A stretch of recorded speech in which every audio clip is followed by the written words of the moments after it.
CBSE ने release कर दिया है क्लास 11 के लिए लेटेस्ट सिलेबस। अब इन पूरे के पूरे सिलेबस में क्या कोई नया एडेड टॉपिक है, क्या कोई डिलीटेड टॉपिक है, या तो भाई पूरा पूरा कोई चैप्टर नया तो नहीं आ गया। क्या हमें एनसीईआरटी टेक्स्ट बुक नया खरीदना चाहिए या पुराने से काम चल जाएगा जो सीनियर से हमने भाई ले लिया, बोरो कर लिया है कि नहीं। और हर एक चैप्टर या तो यूनिट कितने मार्क्स के लिए आता है, ये सारे के सारे सवालों का जवाब आपको इस वीडियो में मिलने वाला है बच्चों। एकदम डिटेल वीडियो होगा। ऐसा वीडियो नहीं होने वाला जिसमें मैं आकर बता दूंगा कि भाई ये सिलेबस, हाँ ये फोटो ले लो, बात खत्म करो। नहीं, हर एक टॉपिक जो इंपॉर्टेंट है वो भी मैं मार्क करवाते हुए पूरे क्लास 10 के फिजिक्स का सबसे इंपॉर्टेंट टॉपिक बताने वाला हूं, और आपको जो एग्जामिनेशन में आ सकते हैं उन टॉपिक को हाईलाइट भी करने वाला हूं। तो वीडियो को एंड तक जरूर देखना बच्चों। Welcome to this session. This is Abhishek, master teacher of science on this amazing channel class 10 Abhishek sir. स्वागत करता हूं आप सबका। अच्छा लगे वीडियो तो लाइक करना, शेयर करना और चैनल को सब्सक्राइब जरूर करना। कमेंट सेक्शन में मुझे बताना कि भाई क्लास 10 में और कौन से आपको वीडियो चाहिए जो मैं बनाऊं आपके लिए इन डिटेल। और ये क्लास 10 सिर्फ आपके लिए मैंने शुरू किया हुआ है आपके प्यार की वजह से। इस पूरे चैनल पे क्लास 11 की end to end physics NEET के लिए, जेई के लिए और 11 के लिए पढ़ाते रहूंगा। मेक श्योर करिए सब्सक्राइब करिए, और चैनल का टेलीग्राम चैनल का लिंक डिस्क्रिप्शन में है, जाइए अभी के भी ज्वाइन कर लीजिए। वहीं पे आपको सारे नोट्स, इंपॉर्टेंट पेपर्स वहीं पे मिलेंगे। ठीक है, चलिए फिर शुरू करते हैं, सीधा मुद्दे पर आते हैं। तो क्लास 11 का जो हमारा क्या कहते हैं ऑफिशियल जो पेपर वो आपके सामने यहाँ पे दिख रहा है। ये सीबीएसई का ऑफिशियल है, क्लास 11 2025-26। आप चाहो तो इसका लिंक मैं डिस्क्रिप्शन में दे दूंगा, कोई चिंता की बात नहीं है। अभी हम जाते हैं सीधा क्लास 11 के सबसे इंपॉर्टेंट जो पार्ट है ना, जिसको हम कहते हैं कोर स्ट्रक्चर। इसके बारे में मैंने सीबीएसई क्लास 10th में मैंने आपको बताया था, डिटेल बता दी कि भाई हर यूनिट कितने मार्क्स की आती है, वो मैं आपको बताऊंगा। हर एक पार्ट को दिखाने के बाद, सिलेबस को दिखाने के बाद, सारे इंपॉर्टेंट टॉपिक्स को बता देने के बाद, उसके बाद then will come back to this कि भाई यूनिट वाइज कितना मार्क्स स्ट्रक्चर है। ठीक है, चलिए अब आगे बढ़ते हैं और सीधा यूनिट बाय यूनिट देखते हैं कि भाई सबसे इंपॉर्टेंट चैप्टर्स कौन से हैं। अब सीबीएसई ने इस बार एक चीज एकदम क्लियर कर ली है कि भाई पहला chapter is going to be units and measurements. पिछले साल तक आपका जो यूनिट्स एंड मेजरमेंट चैप्टर था वो सेकेंड चैप्टर हुआ करता था। पहला चैप्टर हमेशा वो होता था जो आपका इससे पहले आता है ना, फिजिकल वर्ल्ड। हाँ, फिजिकल वर्ल्ड होता था पहला चैप्टर। इस बार पूरा पहला चैप्टर निकाल ही दिया है भाई सीबीएसई वालों ने, और सीधा रखा हुआ है पहला chapter is units and measurement. तो आई एम अज्यूमिंग कि भाई इस साल जो आपका लेटेस्ट एनसीईआरटी पब्लिश होगा उसमें फिजिकल वर्ल्ड का चैप्टर रहेगा ही नहीं, सीधा यूनिट्स एंड मेजरमेंट से ही शुरू हो जाएगा। ठीक है, तो इसका मतलब ये कि भाई इन number, total number of chapters में आपका एक चैप्टर कम जरूर हो रहा है फिजिक्स का। अब यहां पर एक ध्यान देने वाली बात है कि भाई जेई नीट में तो वैसे भी फिजिकल वर्ल्ड से ज्यादा फर्क नहीं पड़ता था, लेकिन क्लास 11 में कुछ कुछ स्कूल्स में वो चैप्टर से पूछा जाता था सवाल आपके पहले एग्जामिनेशन में, मिड टर्म्स में, फाइनल एग्जामिनेशन में वगैरह। लेकिन अब तो यकीन हो गया कि भाई पहले चैप्टर सवाल आने ही नहीं वाले, क्योंकि चैप्टर डिलीटेड है, सीधा यूनिट्स एंड मेजरमेंट से शुरू किया गया है। ठीक है, अब जैसे मैंने आपको बताया हर एक चैप्टर से मैं आपको सारे इंपॉर्टेंट चीजें मार्क करवाते हुए जाऊंगा। शुरुआत करते हैं आपकी यूनिट्स एंड मेजरमेंट से। Need for measurement, units of measurement, system of units, SI units, fundamental derive units, significant figures, determine the uncertainty result, dimensions of physical quantities, dimension analysis and its application. बहुत बहुत important है। अब जो भी मैं mark करवाऊंगा of course सी बात होगी भाई, जो नीट में इंपॉर्टेंट है वैसे जेई में भी वो चीज बहुत इंपॉर्टेंट होगी, और अगर इन दोनों में इंपॉर्टेंट है तो क्लास 11 में भी वो इंपॉर्टेंट ही होगा, है ना। तो इसमें सबसे इंपॉर्टेंट जो आपके टॉपिक्स हैं इस पूरे चैप्टर में, वो मैं बता देता हूं आपको। वो आपका एक होगा सिग्निफिकेंट फिगर्स। ठीक है, मार्क काहे नहीं हो रहे हो बेटा, पेन से करना पड़ेगा क्या मार्क? चलो ठीक है, आ जाओ भाई। ठीक है, सिग्निफिकेंट फिगर्स आपके लिए बहुत इंपॉर्टेंट होंगे। Determining the uncertainty in result, ये जो है इसको हम कहते हैं एरर्स, है ना। अब देखोगे पिछले बार जो है आपके क्लास 11th में एरर्स वाला जो कॉन्सेप्ट था वो नहीं था। क्लास 7 में एरर्स का कॉन्सेप्ट ही नहीं था पिछले साल तक, लेकिन अब आपको determining the uncertainty in result पूछा जा रहा है। आई एम अज्यूमिंग कि आपका एरर्स वाला कॉन्सेप्ट वापस आ गया है। रिजल्ट में अनसर्टेनिटी कैसे निकाली जाती है, वो एरर्स के थ्रू निकाली जाती है, वो अब आपको यहां पर दे दिया गया है। डायमेंशंस ऑफ फिजिकल क्वांटिटीज और dimension analysis and application. Dimension analysis is an extremely important topic जो आपके इस पूरे चैप्टर में बहुत इंपॉर्टेंट है। ठीक है बेटा, क्लियर हो गया।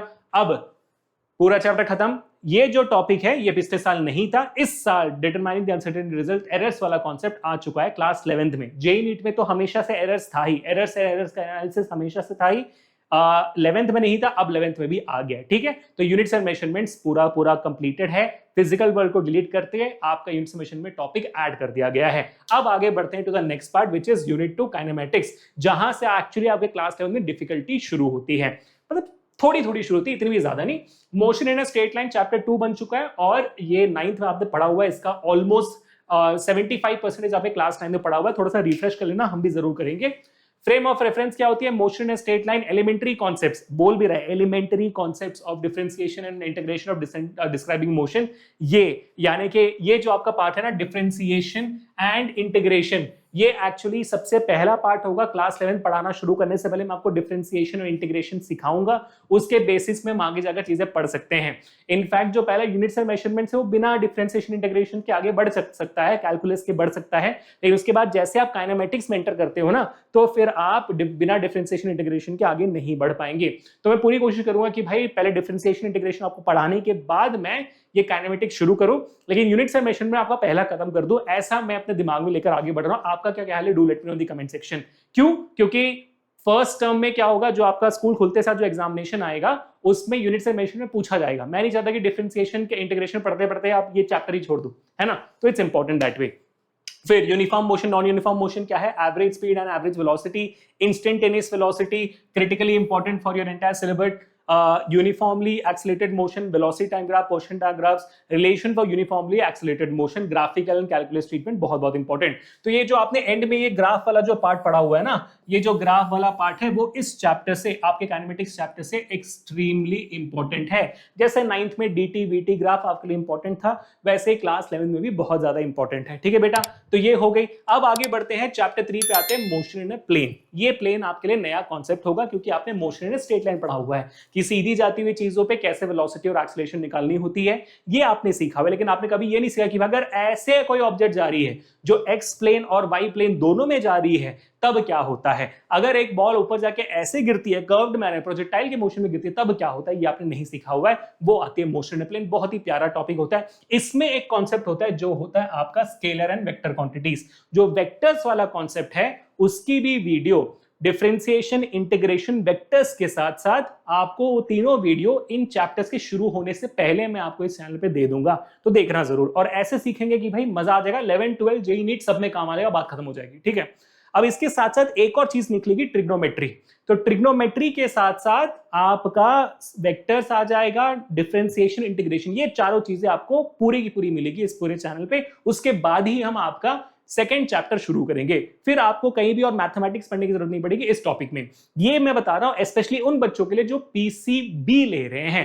ठीक है, क्योंकि भाई फिजिक्स में आपके लिए मैथमेटिक्स बहुत है, जिसमें मेजर मैथमेटिक्स ये 4 टॉपिक्स है जिसमें आपको सबसे ज्यादा कंफ्यूजन होता है। वो आपको कभी ऐसा फीलिंग ना होना कि भाई मैथ नहीं है इसलिए हमने पीसीबी लिया, नीट के लिए आगे बढ़ने के लिए कोशिश करी, लेकिन अब ये हालत हो गया, अब हम क्या करेंगे, है ना?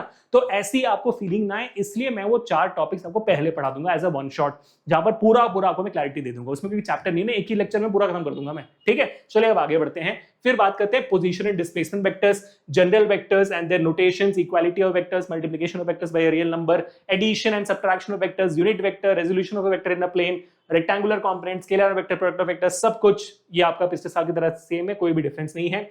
Motion in plane, case of uniform velocity and uniform acceleration, projectile motion, uniform circular motion, ये आपका मोशन इन प्लेन खत्म होता है। इसमें सबसे इंपॉर्टेंट हो जाएगा ऑफ कोर्स प्रोजेक्टाइल मोशन आपका हो गया। और ये जो आपका वेक्टर्स वाला कॉन्सेप्ट है, जहां पर आप मल्टीप्लिकेशन ऑफ वेक्टर्स करते हो, एडिशन एंड सब्ट्रैक्ट करते हो, आपका रेजोल्यूशन करते हो, ये सारी चीजें आपके लिए इंपॉर्टेंट हो जाती है इस पूरे चैप्टर से। अब बात करते हैं चैप्टर नंबर 4 की, जो होता है laws of motion. Again a very easy chapter. Why? क्योंकि 9th में आपने लॉज ऑफ मोशन एक हद तक पढ़ी हुई है। ठीक है, तो लॉज ऑफ मोशन का शुरुआत भी आपको इस क्लास 11 में वैसे ही मिलेगा। It's not going to be entirely new, कुछ टॉपिक्स न्यू होंगे, वो क्या बता देता हूं मैं आपको। Intuitive concept of force, force क्या होता है, इनर्शिया क्या होती है, Newton first law of motion क्या होता है, मोमेंटम क्या होता है, Newton second law of motion क्या होता है, इंपल्स क्या होता है, Newton third law of motion क्या होता है, ये सारी चीजें आपने बेसिक तरीके से सीखी हुई है क्लास 9th में, है ना? तो वो वैसे का वैसे ही है। उसके बाद law of conservation of linear momentum and its application, ये इनफैक्ट क्लास 9th में हुआ करता था। कोविड के बाद सिलेबस डिलीट होने की वजह से ये टॉपिक निकल चुका है, वरना इसका भी आपको एलिमेंट्री आइडिया जरूर होता। आप क्या करो, आप सिंपल तरीके से YouTube पर सर्च करो, है ना, कि वन शॉट, मतलब देख लेना आप मेरा क्लास 9th वाला, उसमें मैंने कंजर्वेशन ऑफ मोमेंटम पढ़ाया हुआ है, तो will have a better idea. Just search for conservation of momentum by Abhishek sir, आपको वीडियो मिल जाएगी। But anyhow, let's going forward. ठीक है, उसके बाद आती है equilibrium of concurrent forces, static and kinetic friction, laws of friction, rolling friction, lubrication, dynamics of circular motion, centimetre force, examples of circular motion, vehicle on a level circular road, vehicle on a banked road. Of course की बात है, जो आखिरी topic आप देख रहे हो ये बहुत ज्यादा इंपॉर्टेंट है, ठीक है। लेवल रोड पे सर्कुलर मोशन में क्या होता है, बैंक रोड में क्या होता है, काफी ज्यादा इंपॉर्टेंट है।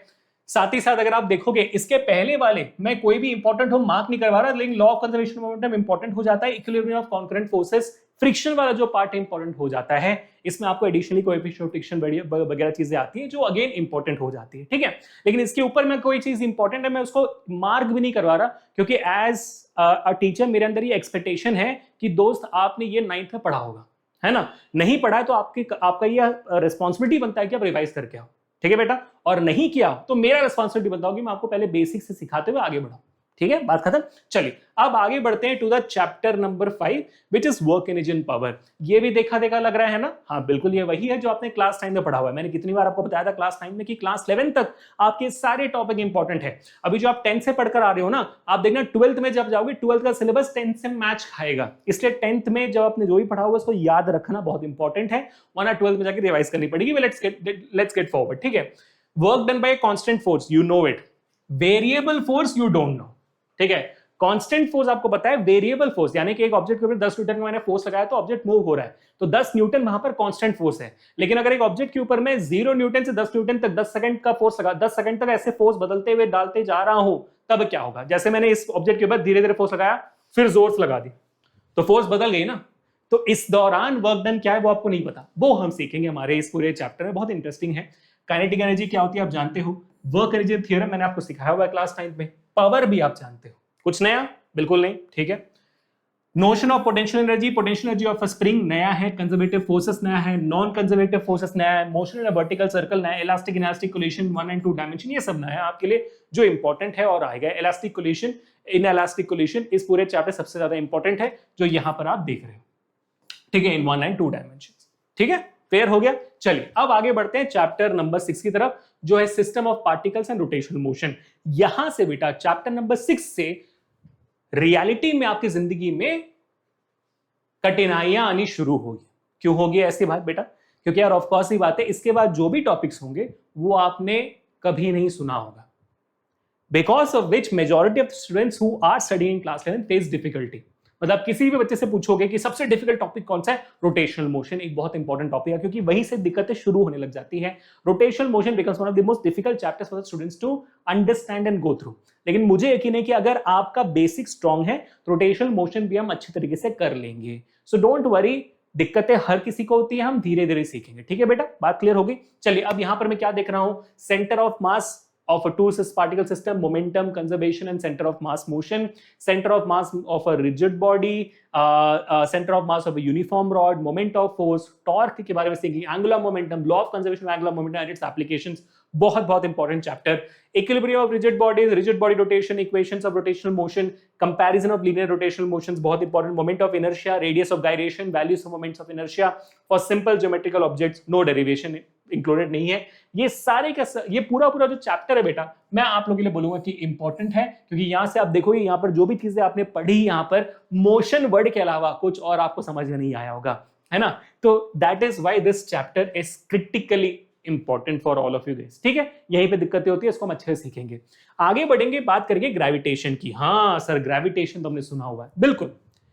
ग्रेविटेशन चैप्टर का भी एक एलिमेंटरी आइडिया आपको है। एलिमेंटरी क्या मैं करूंगा कि भाई आप एक बिगिनर लेवल पे हो इस पूरे चैप्टर में। आपने मतलब इनफैक्ट क्लास 9 में जो ग्रेविटेशन चैप्टर था काफी सॉलिड चैप्टर था, काफी डिफिकल्ट लगा भी होगा आपको उस वक्त, तो ये भी आपका एक काफी बिगिनर लेवल पे नॉलेज जरूर है आपको। जैसे बहुत सारे वर्ड्स आपको रिपीटेड लगेंगे यहाँ पे, जैसे Kepler's law of planetary motion.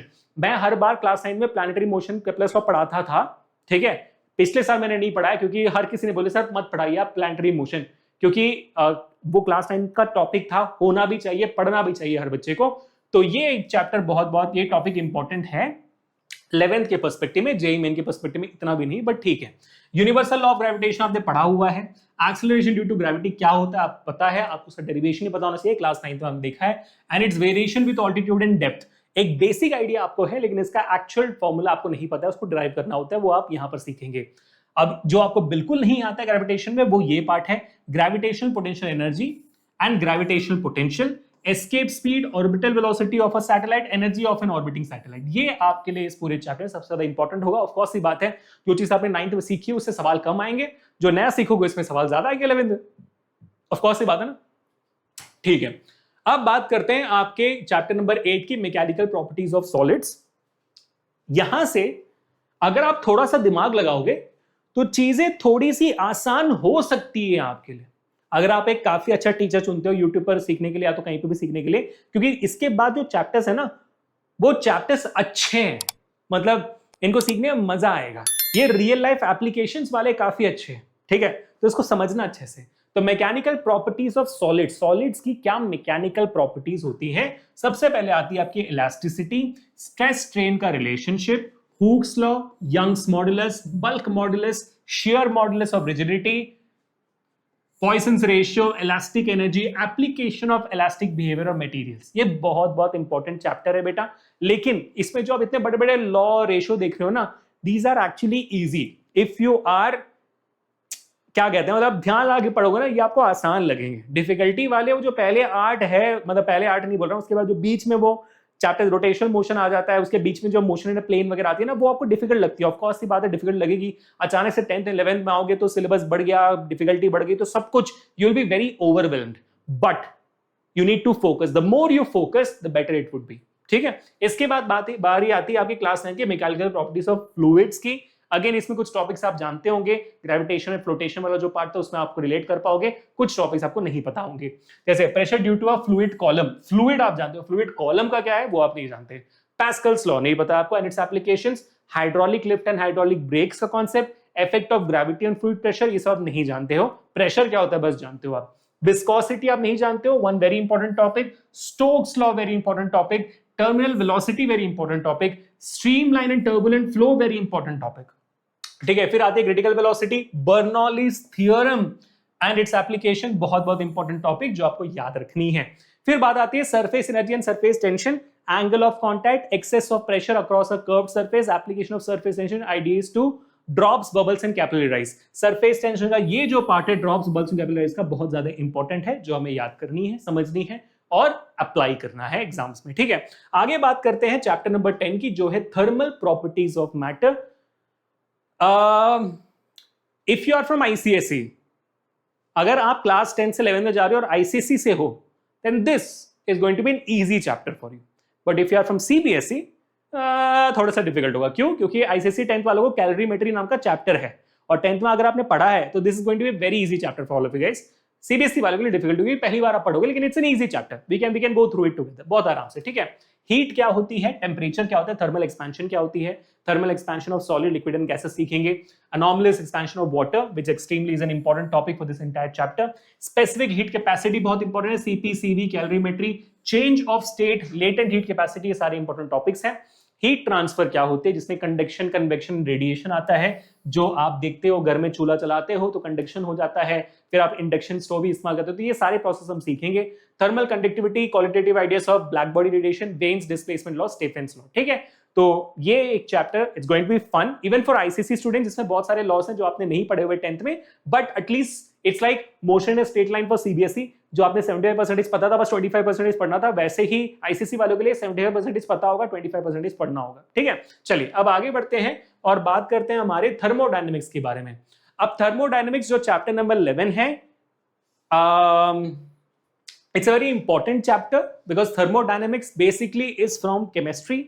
तो इसी वजह से क्या हो जाता है कि जब दो सब्जेक्ट किसी चैप्टर की वजह से जुड़ते हैं, जैसे फिजिक्स और केमिस्ट्री यहाँ पर थर्मोडायनेमिक्स की वजह से जुड़ रहे हैं, तब वो चैप्टर ऑटोमेटिकली इंपॉर्टेंट बन जाता है। अब थर्मोडायनेमिक्स आपके लिए आसान थोड़ा सा होगा। क्यों होगा आसान? क्योंकि इसे आप केमिस्ट्री में भी पढ़ोगे और आप फिजिक्स में भी पढ़ोगे, लॉज दोनों जगह पर सेम ही होंगे, so it might be easier for you to understand. क्योंकि ज्यादा एप्लीकेशन से केमिस्ट्री में होगा तो फिजिक्स के पार्ट आपको थोड़ा इजी लगेंगे।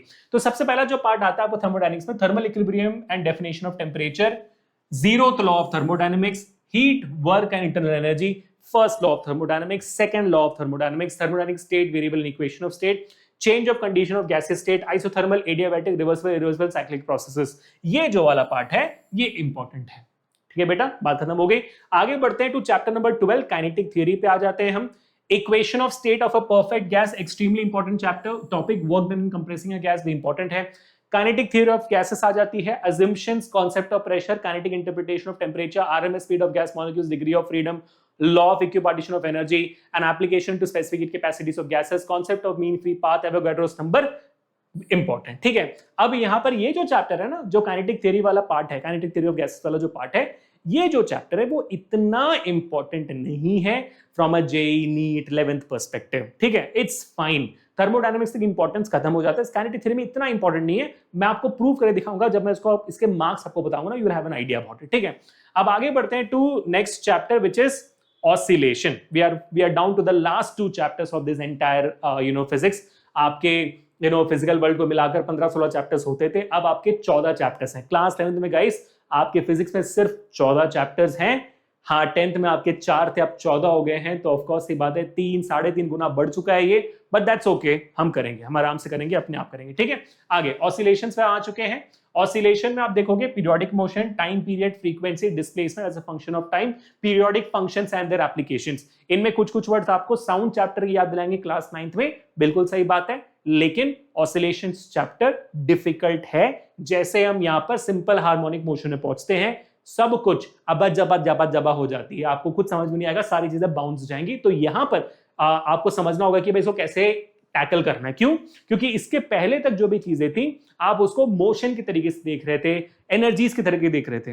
ये दोनों जो चीजें वो आपने सीखी हुई है 9th में। ठीक है, मतलब मोशन से रिलेटेड चीजें, वेलोसिटी, एवरेज वेलोसिटी, एक्सेलरेशन वगैरह वगैरह, एनर्जी, काइनेटिक एनर्जी, पोटेंशियल, ये सारे वर्ड, सारे सिंबल्स आपने सीखे हुए हैं।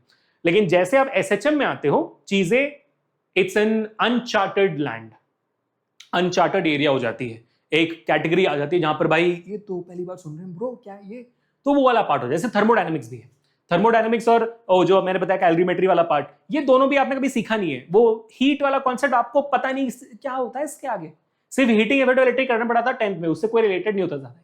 ठीक है, तो that's why this are uncharted categories where we need to focus. तो uniform circular motion, equation of motion, phase, oscillations of loaded spring, restoring force, force constant, energy in SHM, kinetic and potential energy, simple pendular derivation or expression for its time period, all this entire chapter बड़ी, जैसे मैंने बताया था आपका rotational motion था, ये पूरा chapter बहुत इंपॉर्टेंट है। बात करते हैं वेव्स की। Waves is going to be a fun chapter for you. Waves का चैप्टर आपके लिए बहुत फन होगा। ये एसएचएम होने के बाद वेव्स पढ़ना सेंस बनाता है, बहुत फन होगा आपके लिए ये, जिसमें वेव मोशन क्या होती है, transverse and longitudinal waves 9th में पढ़ा हुआ है आपने, speed of travelling wave 9th में पढ़ा हुआ है आपने, displacement relation for progressive wave ये आप नहीं जानते हो, principle of superposition of waves ये भी सीखेंगे, बहुत फन टॉपिक है ये। रिफ्लेक्शन ऑफ वेव्स जो आपने पढ़ा हुआ है, रिफ्लेक्शन ऑफ लाइट वैसे ही सिमिलर है तो आप कर लोगे। Standing waves in strings and organ pipes, fundamental mode and harmonics and beats. ठीक है, so this is a chapter which you might have fun with, मतलब ये अच्छा चैप्टर है, मजा आता है पढ़ने। ठीक है, तो ये आपका पूरा चैप्टर है। Now if you ask me do you need to buy a new textbook for NCERT for class 7, the answer is no, absolutely not. आपके ये सारे चैप्टर्स, इसमें कोई भी एडिशन कोई भी डिलीशन नहीं है। जैसा मैंने बताया था, एरर्स वाला जो कॉन्सेप्ट था वो आपके पिछले साल के एनसीईआरटी किताब में है, तो you don't have to worry about it. तो आपको नया एनसीईआरटी के लिए वेट करने की जरूरत नहीं है, पुराने किसी अपने सीनियर से बोरो करके पढ़ना शुरू कर सकते हो। Syllabus has not changed much for your class 7 at all. अब हम बात करेंगे आपके यूनिट्स मार्क्स की। ठीक है, कि आपके इस पूरे क्लास में मार्क्स कितना, कहां पर कितना दिया हुआ है, इसको एक बार थोड़ा समझ लेते हैं जल्दी से। ठीक है बेटा, इस पे आपको पूरे तरीके से ध्यान देना है, क्योंकि इससे आपको समझ में आएगा कि भाई इंपॉर्टेंट चैप्टर्स कौन कौन से हैं। तो जो आपका यूनिट नंबर 1 है, यूनिट नंबर 2 है, यूनिट नंबर 3, आप देखोगे unit number 1, unit number 2, unit number 3, इन तीनों यूनिट्स को मिलाकर 23 मार्क्स है। और इन तीनों यूनिट्स में कितने चैप्टर्स हैं? 1 2 3 4 चैप्टर्स हैं, 23 मार्क्स है। तो क्या करें सर, इक्वली डिवाइड कर दें, 4 चैप्टर्स 23 मार्क्स। ओहो, तो मतलब 5-5.5 मार्क्स पर चैप्टर? नो, ऐसा नहीं होगा। ऑफकोर्स ही बात है, यूनिट्स एंड मेजरमेंट्स अपनी जगह है, motion in a straight line, motion in a plane, laws of motion. Of course ही बात होगी, यहां पर 2 चैप्टर्स हैं तो मेजॉरिटी मार्क्स यहां पर जाएंगे। तो आप ऐसा समझ लीजिए कि भाई laws of motion, units of motion को मैं अगर 5-5 मार्क्स भी दे देता हूं, है ना, अगर मैं 5-5 मार्क्स भी बांट देता हूं इन दोनों के बीच में, तब भी 13 मार्क्स बचते हैं जो आपको इस पार्ट से आने वाले हैं। उसमें भी motion in a plane will be higher marks वाला। ठीक है, मार्क्स ज्यादा आपको मोशनल प्लेन में आएंगे। मेरे को तो ये भी लगता है कि लॉज ऑफ मोशन थोड़े कम मार्क्स आएंगे यहाँ पर, है ना, क्योंकि यूनिट समेशन में ज्यादा इंपॉर्टेंट टॉपिक्स हैं आपके। ठीक है, तो 23 मार्क्स आपके पहले 3 यानी कि पहले 5 यूनिट्स में आपको पहले 5 चैप्टर से मिलेंगे, और यही 5 चैप्टर्स के ऊपर मोस्ट प्रोबेबली आपका पहला टर्म 1 एग्जामिनेशन भी होगा क्लास 11 में स्कूल लेवल पे। यूनिट नंबर आपका यूनिट टेस्ट नंबर 1 जो भी आप कहते हो, मंथली टेस्ट, फर्स्ट टाइम जो भी आप कहते हो, उसमें ये पहले 5 चैप्टर्स होने चाहिए। ठीक है, अब हम बात करेंगे सेकेंड यूनिट के, जो आप देखोगे वर्क एनर्जी एंड पावर आपका यूनिट नंबर 4 हो गया, यूनिट नंबर 5 हो गया रोटेशनल मोशन, एंड उसके बाद यूनिट हो गया ग्रेविटेशन। तो ये तीनों चैप्टर्स को मिलाकर 17 मार्क्स दिया गया है। 17 मार्क्स 3 चैप्टर, तो सर 6 मार्क्स डिवाइड कर दें? नहीं, बिल्कुल नहीं। क्यों? क्योंकि ऑफ कोर्स से बात होगी इसमें वर्क एनर्जी एंड पावर में कम मार्क्स, रोटेशनल मोशन और ग्रेविटेशन में ज्यादा मार्क्स आएगा। ठीक है, ऑफ कोर्स ज्यादा मार्क्स आएगा। तो मैं तो यहां पर इसको पूरा पूरा 7 मार्क्स दे ही देता हूं, और बाकी जो 5-5 मार्क्स है मैं डिवाइड भी कर दूं, तो एक रफ एस्टिमेट बिल्कुल सही बन जाती है यहां पर। हाँ, ऊपर नीचे थोड़ा वेरिएशन हो सकता है, but here of course the important chapter will be rotational motion only, in fact in JEE NEET level also. ठीक है बेटा, अब यहां पर हमें यह भी समझना है कि मिड टर्म एग्जामिनेशन जो आपका होता है, जिसको हम हाफ ईयरली एग्जामिनेशन भी कहते हैं, उस पूरे हाफ ईयर एग्जामिनेशन मुझे लगता है कि आपको ग्रेविटेशन चैप्टर तक पूछा जाएगा, क्योंकि हाफ सिलेबस का आपका हाफ ईयरली होता है, तो 7 चैप्टर्स तक का आपका ग्रेविटेशन होता है। तो I think 7 chapters is going to be there in your half yearly. अब मुझे लगता है कि यार हो सकता है कि आपके स्कूल के टीचर्स थोड़ा सा इसको और आगे ले जाएं और मे बी आपका 8th चैप्टर तक आपको दे दें, but it will be difficult, क्योंकि स्कूल में भी 8 और 9 चैप्टर खत्म करना डिफिकल्ट होता है, क्योंकि दीज आर न्यू टॉपिक्स, आपको समझने में टाइम लगेगा, so they give more time to understand this. और ये सेकंड फाइनल एग्जामिनेशंस में आता है, but please keep it in mind कि आपका ग्रेविटेशन तो फॉर श्योर मिड टर्म्स में आ रहा है। ठीक है, अब बात करेंगे आपका नेक्स्ट 3 इंपॉर्टेंट यूनिट्स, जो आपका है properties of bulk matter, thermodynamics और बिहेवियर ऑफ परफेक्ट गैस, जो आपका काइनेटिक थियरी है। इसमें श्योर है आपके जो ये 3 चैप्टर्स हैं, इन 3 चैप्टर्स का वेटेज ज्यादा होगा, जो 20 मार्क्स में दिया गया है। थर्मोडायनेमिक्स आपके पास है, काइनेटिक थ्योरी आपके पास है। भाई ये 20 मार्क्स में मेजॉरिटी जो मार्क्स, समझ लो कि 12 से 13 मार्क्स आपको इन्हीं 3 चैप्टर्स में से आएंगे। You don't have to worry about मतलब ये 3 चैप्टर से मेजर मार्क्स आपको आने वाले हैं। ठीक है, अब बात करेंगे आपका आखिरी जो यूनिट है ऑसिलेशन एंड वेव्स। इसमें आप ऑसिलेशंस को ज्यादा मार्क्स रखेगा, वेव्स को थोड़ा कम मार्क्स रखेगा, assuming 5 to 7 marks for oscillation and 3 to 5 marks for waves. यहां पर आपका अंडरस्टैंडिंग होना चाहिए फॉर द फाइनल यूनिट। तो 10 यूनिट बेटा, पूरा 70 मार्क्स का आपका फाइनल एग्जामिनेशन का पेपर बनेगा, 80 का नहीं बनेगा। प्लीज रिमेंबर दिस, ये 70 मार्क्स का पेपर आपका बन रहा है, 80 का नहीं। आपको 10 तक 80 की आदत नहीं, 70 मार्क्स का पेपर बन रहा है आपका, और बाकी जो 30 मार्क्स है वो आपका प्रैक्टिकल इंटेलिजेंस में आएगा। अगर आपको जानना है कि सर ये बाकी 30 मार्क्स कहां जा रहा है, होल्ड ऑन, मैं आपको बता देता हूं जल्दी से, डोंट वरी। ठीक है, सिलेबस में सीबीएसई इसको क्लियरली मेंशन करती है, सो एक बार उसको भी देख लेते हैं कि बाकी कहां जा रहा है। आप देखोगे यहाँ पर इवैल्यूएशन मार्क्स यहाँ पर आ चुका है, इवैल्यूएशन स्कीम के यहाँ पे आप देख सकते हो, है ना, इवैल्यूएशन स्कीम 30 मार्क यहाँ पे दिया हुआ है। जो आपका एक्सपेरिमेंट्स, हाँ ये पूरा प्रैक्टिकल में आपको दिया गया है आपका इवैल्यूएशन स्कीम, जो 30 मार्क्स का आपका दिया है। अब इसमें क्या क्या एक बार देख लेते हैं। 2 एक्सपेरिमेंट्स, 1 फ्रॉम ईच सेक्शन। आपके 2 सेक्शन है, आप देखोगे एक्सपेरिमेंट सेक्शन ए और सेक्शन बी भी होगा। इन दोनों सेक्शंस में से एक एक्सपेरिमेंट आपको करना होगा। दोनों एक्सपेरिमेंट्स के लिए 7-7 मार्क्स आपको एंड में दिया जाएगा। Practical record, experiment and activities, जो भी प्रैक्टिकल्स आप करते हो पूरे साल, उसकी जो रिकॉर्ड मेंटेन, प्रैक्टिकल बुक जो आप मेंटेन करो, उसके लिए आपके लिए 5 मार्क्स दिए जाएंगे। 1 एक्टिविटी फ्रॉम एनी सेक्शन, इन दोनों सेक्शन में से कोई एक एक्टिविटी आपको करने के लिए कहा जाएगा, वो एक्टिविटी के लिए आपके लिए 3 मार्क्स है। इन्वेस्टिगेटरी प्रोजेक्ट, जो भी आप प्रोजेक्ट करोगे उसके लिए 3 मार्क्स आपको दिया जाएगा। Viva on experiments activities project, जो एंड में आपका एक वाइवा होगा, उस वाइवा में आपको 5 मार्क्स दिए जाएंगे। ये कुल मिलाकर आपको 30 मार्क्स के लिए बनता है। अब देखो यार, टू बी वेरी ऑनेस्ट, ये दोनों जो चीज है ना, एक्टिविटी एंड इन्वेस्टिगेटरी सेक्शन, ये थोड़ा सा दोगला है। मतलब ये स्कूल के टीचर्स दे ही देते हैं, टेंशन नहीं है। ठीक है, मतलब हो सकता है कि स्कूल प्रोजेक्ट आपसे करवाए वगैरह वगैरह, सब अटेंडेंस ले डाल दे, तो ये थोड़ा सा दोगलापन है, लेकिन बाकी इंपॉर्टेंट है। तो ऐसे आपका 30 मार्क्स बनेगा। ठीक है बेटा, प्रैक्टिकल्स की लिस्ट भी इसी पूरे सिलेबस में, आप इसको नोट डाउन कर लीजिएगा। मैं जैसे बताया, मैं पीडीएफ को नीचे मेंशन कर दूंगा, नथिंग टू वरी। एक्टिविटीज की लिस्ट भी यहाँ पे दी गई है वैसे, तो आप वो भी कर सकते हो। ठीक है बेटा, तो ये क्लास 11 की हो चुकी है बात। ओके, प्रिस्क्राइब बुक्स भी देख लेते हैं क्लास 11 वाले बच्चों के लिए। तो जो सीबीएसई प्रिस्क्राइब कर रही है यहाँ पे क्लियरली मेंशन है, text book for class 11 published by NCERT, physics part 1 physics part 2 दोनों एनसीईआरटी का ही है। लैब मैनुअल भी आपका एनसीईआरटी का ही पब्लिश्ड है। The list of other related books manual out by NCERT concern multimedia also. तो यहाँ पे आप देखोगे एनसीईआरटी ही यहाँ पर पूरा क्लास 11 के लिए सीबीएसई पब्लिश कर रही है, ठीक है। The content indicated in NCERT text book are excluded for the year 2026 is not to be tested by schools. Clearly mention किया कि भाई अगर कोई सी सिलेबस में मेंशन नहीं है तो स्कूल वाले उसको एग्जामिनेशन में नहीं पूछ सकते, ठीक है। सो आउट ऑफ सिलेबस नहीं पूछा जाना चाहिए स्कूल में, अगर पूछते तो ये दिखा देना उनको, स्कूल वाले टीचर्स को, है ना, ठीक है। बात खत्म हो गई। Yes, so that was the end of it. इसके बाद 12 शुरू हो जाता है, ठीक है बेटा।